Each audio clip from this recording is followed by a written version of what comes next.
ৰাজ্যত গঢ় লৈছে পৰিমল চাউলৰ কলা সাম্ৰাজ্য। চৰকাৰী পৰিমল চাউল সৰবৰাহ হৈছে মেঘালয়লৈ।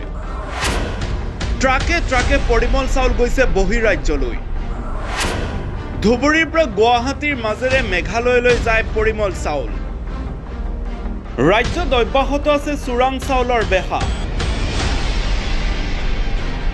বগা চাউলৰ কলা সাম্ৰাজ্য গঢ় লৈ উঠিছে ৰাজ্যত। এবাৰ চৰকাৰী পৰিমল চাউল সৰবৰাহ হৈছে বহিৰাজ্যলৈ।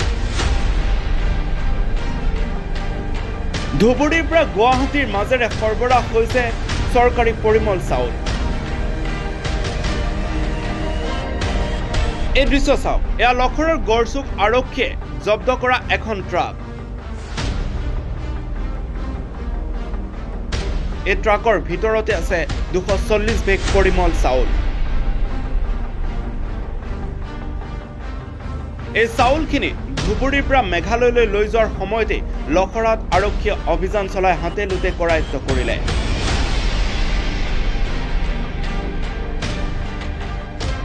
AS 17C607 নম্বৰ এই ট্ৰাকখন জব্দ কৰাৰ লগতে চালক হেণ্ডিমেনকো আটক কৰে। তাৰ পাছত পোহৰলৈ আহে সমগ্ৰ কথা। ৰাজ্যত যে বৰ্তমান অব্যাহত আছে বগা চাউলৰ কলা সাম্ৰাজ্য, তাৰে যেন পুনৰ প্ৰতিপন্ন হ'ল। অভিযোগ অনুসৰি ধুবুৰীৰ অবৈধ পৰিমল চাউলৰ ব্যৱসায়ী আমিনুল ইছলামৰ নেতৃত্বত গঢ় লৈছে। এই ভয়ংকৰ অভিযোগ উত্থাপন কৰিছে একাংশই। ইফালে আৰক্ষীৰ জালত পৰা দুই সৰবৰাহকাৰীয়ে কেতবোৰ গুৰুত্বপূৰ্ণ মন্তব্য কৰে।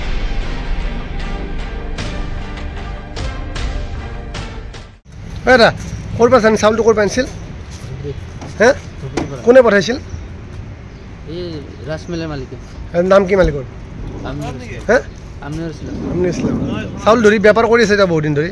এইটো মই খানাপাৰা গোদাম আছে নেকি তাত খালি ওচৰ পৰিমল চাউল ন? নাজানো, এইটো মই ৰাজমিলৰ পৰা ল'লো।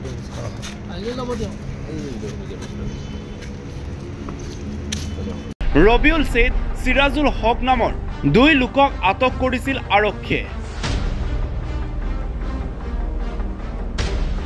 তাৰ পাছতেই সমগ্ৰ কথা পোহৰলৈ আহে।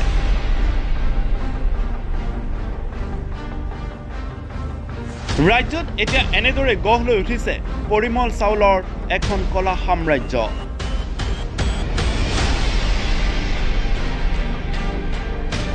News desk report, reporter any.